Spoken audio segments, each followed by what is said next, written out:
Hey everybody, welcome back to the channel, and I'm glad you're here. Today we're going to be talking about knife sharpening, and if you're anything like me or my wife, you do not like to use a dull knife. Not only is it inconvenient and it's stubborn, it's actually pretty dangerous to use a dull knife, especially when you're exerting too much force onto something when you're trying to cut. You could slip the knife, you could really hurt yourself, or you could hurt someone else, and that's something you really want to avoid. But I'm not going to make this a PSA about safety. I'm just going to talk about sharpening a knife and the ways that I think are best to sharpen a knife.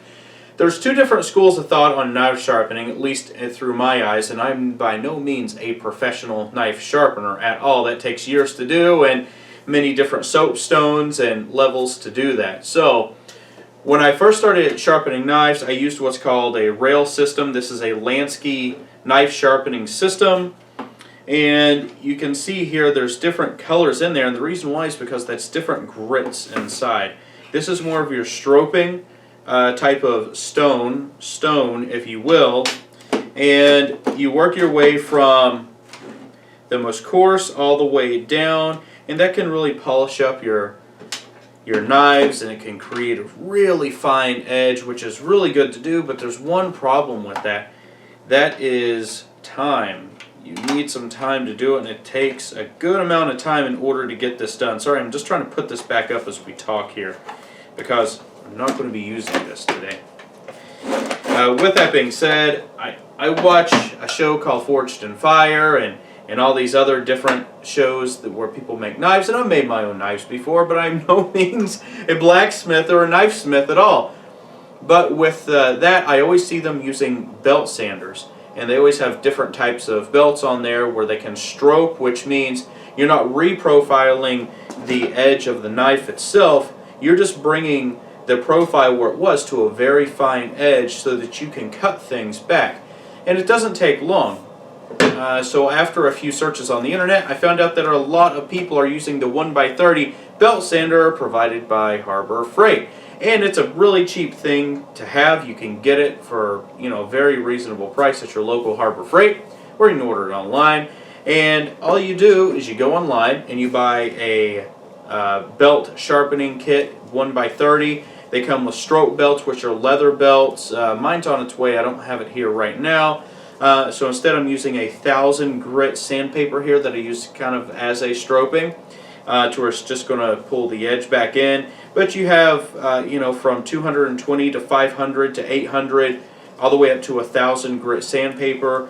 And, depending on what you want to do, you can reprofile the edge very quickly. So let's go ahead. We're going to sharpen just a few knives. We'll do a couple little tests. Maybe it's something that would help you. Maybe it's something you're already doing. You can give me some tips on what I'm doing wrong. But nonetheless, I hope it's entertaining. Let's get into it.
Alright everybody, so there you go. There was no movie magic in there, no magical editing, nothing like that. You saw me sharpen all of my knives, and really all I was doing is just kind of honing them down and putting a decent edge on them. This isn't razor sharp, but this is pretty close. I mean, you can shave with this pretty easily. I can shave with all the knives, and that's actually how I test them.